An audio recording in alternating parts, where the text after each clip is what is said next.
State Control of Hindu Temples in India, A Historical Perspective. Written by Rati Agnihotri. It may come as a shock to many that India is the only country in the world where the majority community, which accounts for nearly 80% of the population, is subject to a state-sponsored policy of religious discrimination. It may sound even more incredible that the tool selected for this discriminatory treatment is the principle of secularism, a term that, in its original conception, represents the separation of state and religion. However, it is an undeniable fact that a vast number of Hindu temples in India are controlled by various state and central governments. This sad state of affairs not only flies in the face of the secularism principle as we know it, but also violates Article 25 of India's constitution, which guarantees all its citizens the right to freely profess, practice, and propagate their religion. While the roots of this discriminatory practice go back more than 200 years into India's colonial history, the real irony is that it continues to survive after nearly 8 decades of India's freedom from colonial rule. In fact, the number of temples under state and central government control has only increased, and alarmingly so. Not only that, the successive Indian governments, regardless of their ideologies, have generally supported keeping Hindu temples under state control. This state-sponsored discrimination against Hindus stands in stark contrast to the treatment of other religions.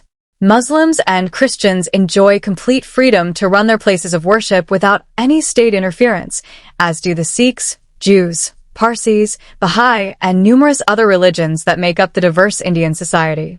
One result of this reverse discrimination is that the institutions of India's 2 largest minority communities, Muslims and Christians, have become so powerful that even the state is intimidated by their influence. A prime example of this is the Islamic Waqf Board.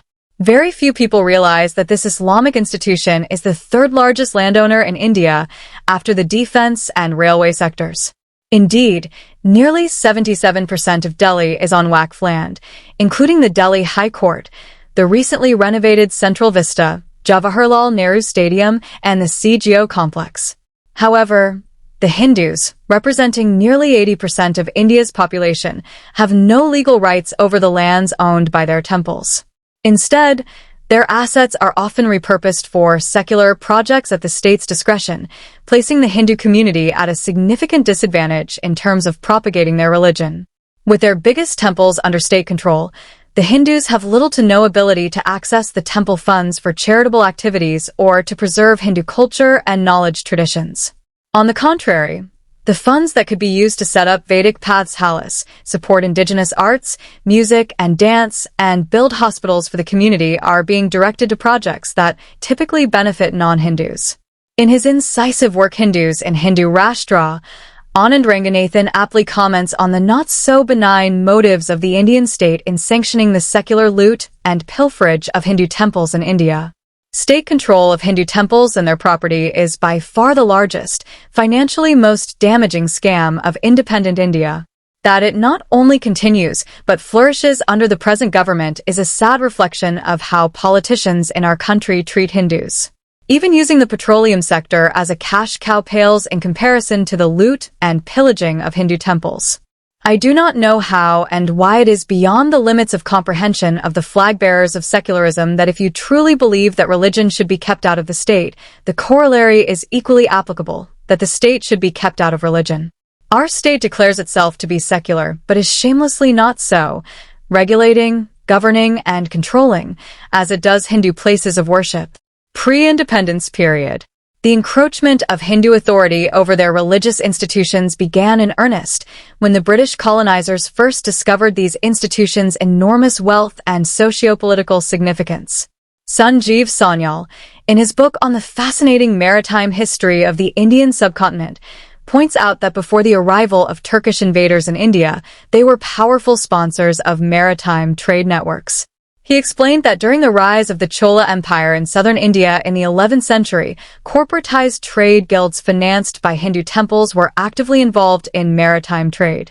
One reason many temples amassed so much gold was because they functioned as banks, with contracts between the merchant guilds and the temples, which served as financiers, he says.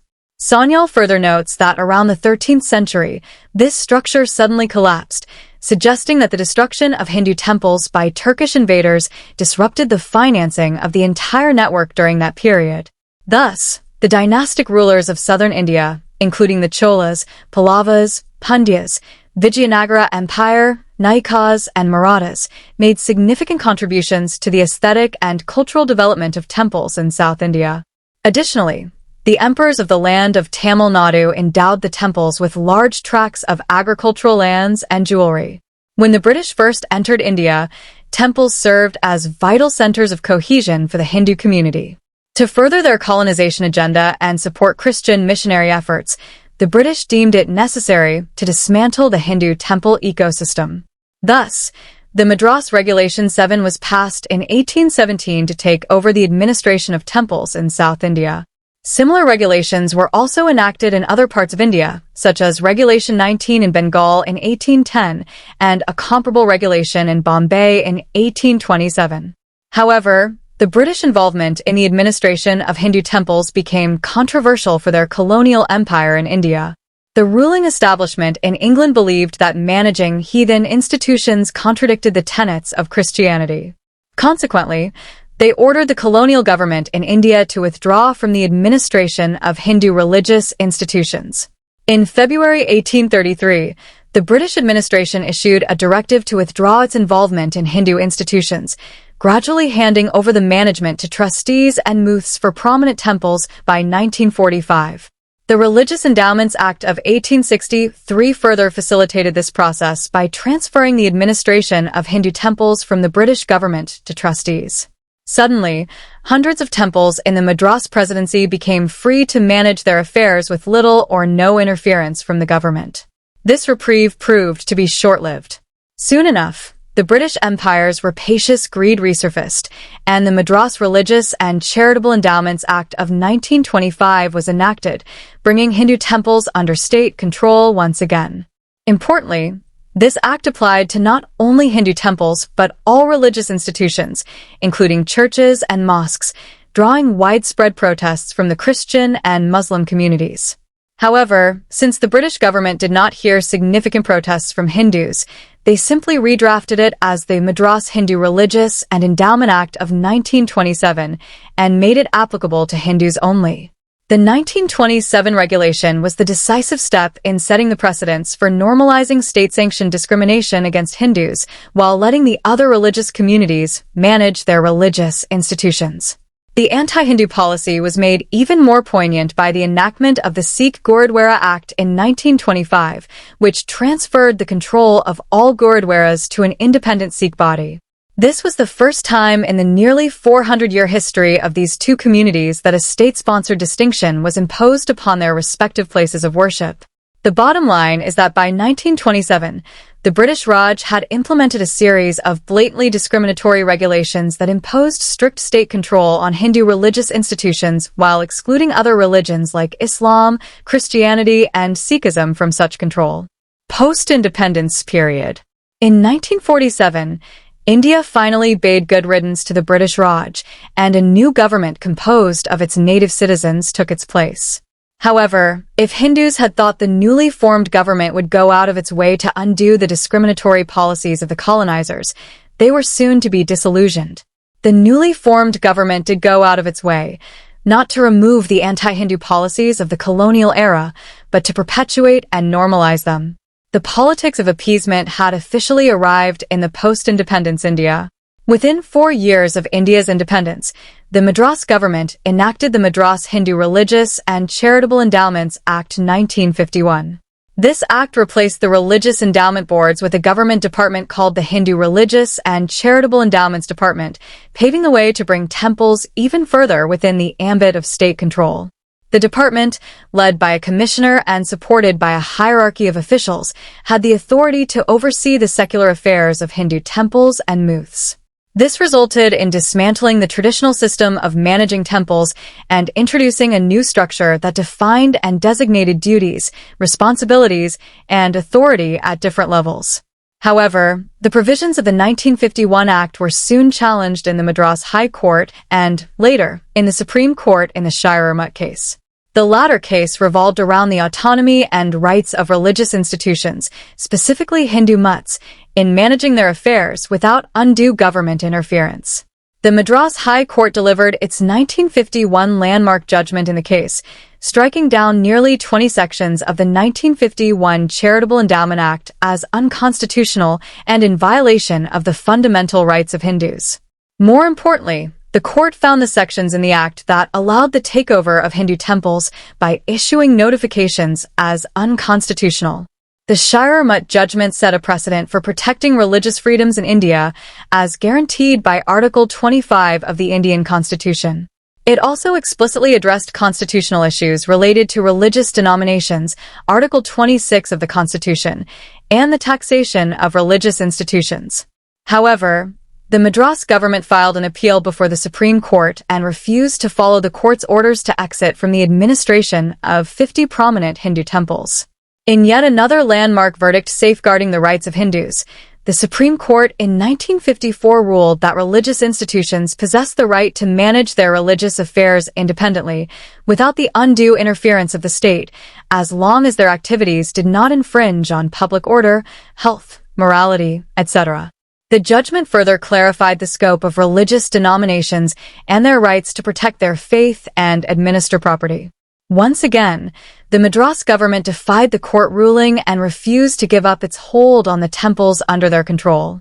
In yet another blatant violation of the Supreme Court ruling, the Madras government, in 1956, extended the notifications for the state control of temples. This government's overreach was challenged in the Madras High Court and later in the Supreme Court. However, instead of abiding by the court judgment, the Madras government passed yet another law, the Tamil Nadu Hindu Religious and Charitable Endowments Act of 1959, reintroducing the sections previously held unconstitutional by the Supreme Court. The passage of the 1959 Act was not without challenge. There were widespread protests from prominent figures.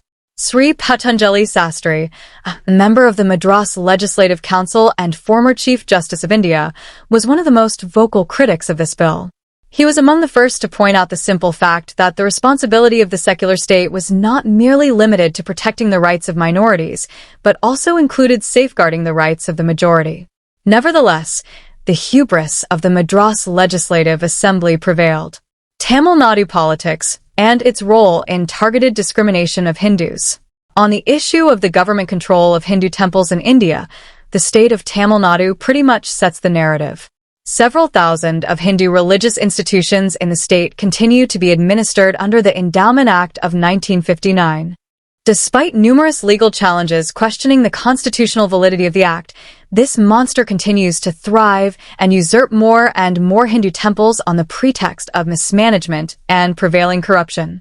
In 2022, the Supreme Court issued a notice on a plea by BJP leader Subramanian Swamy, challenging a Tamil Nadu government order that placed approximately 40,000 Hindu temples under state control. Swamy also challenged the government order allowing the appointment of non-Brahmins as arkakas, Hindu priests, at the temples. Swamy's plea questioned the motives of the Tamil Nadu government, arguing that matters such as the appointment of priests do not come under the secular tag and have been traditionally decided under the religious protocol. It further sought a stay on the appointments of the arkakas ordered by the state government.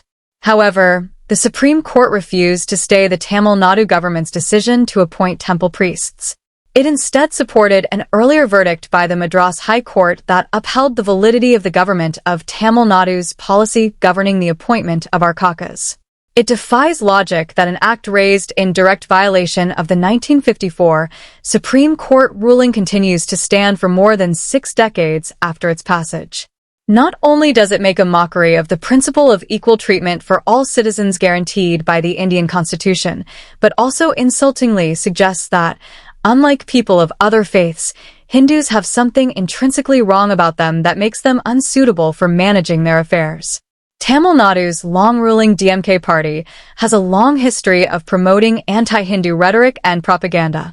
In 2023, one of its prominent leaders, Udhayanidhi Stalin, compared Sanatan Dharma to diseases like dengue and malaria and called for its eradication. Similarly, PK Sekar Babu, another Tamil Nadu political leader, called for the annihilation of Sanatan Dharma. Subsequently, petitions were filed in the Madras High Court, questioning the rights of the two leaders to hold public office, given their public statements calling for the Hindu genocide. In March 2024, the Madras High Court dismissed the petitions with an innocuous observation that persons holding high posts must act more responsibly and verify historical events before making such statements. However, it rejected the petitions, questioning their suitability to hold public office. This pretty much sums up the sorry position of the Hindus in a Hindu-majority India, a nationwide issue, not just Tamil Nadu. The following figures should give readers a good understanding of the problem's magnitude. Governments of just 10 states control more than 110,000 Hindu temples. The Tamil Nadu temple trusts collectively own at least 478,000 acres of temple land. The government of Karnataka controls more than 34,000 temples. The communist state of Kerala has 5 Dewaswam boards, socio-religious trusts in India, that manage approximately 3,058 temples. Critics have repeatedly highlighted the inherent contradictions in communist governments managing Hindu temples. This approach, they argue, is a sure-shot recipe for the gradual destruction of Hindu Dharma. Communists, who have been at the forefront of promoting anti-Hindu rhetoric and, by their admission, do not believe in the concept of religion, raise questions about their overwhelming interest in managing Hindu temples. Karnataka's Hindu Religious Institutions and Charitable Endowments Amendment Bill 2024 is the latest piece of legislation designed to fleece Hindu temples. The bill proposes taking anywhere from 5 to 10% of the temple collections, depending on the temple's annual income. These funds will be pooled into a common pool fund. The BJP, the opposition party in the Karnataka legislature, labeled the act as anti-Hindu, arguing that the ruling Congress party was trying to fill its coffers with temple money. Some opposition leaders also suggested that the government would divert the revenue generated from temples to support other religions. Unfortunately, there is no way to monitor what the state does with temple funds. Most of these funds are invested in secular projects and possibly in specific welfare projects for religious minorities. Hindu temple funds come from generous donations and offerings from devotees who intend for the money to be used for the welfare of the Hindu community, the development and upkeep of the temple, and other projects related to Hindu Dharma.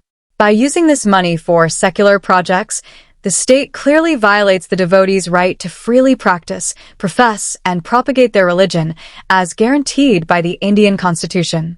Similar acts exist in many other Indian states to control and administer Hindu temples.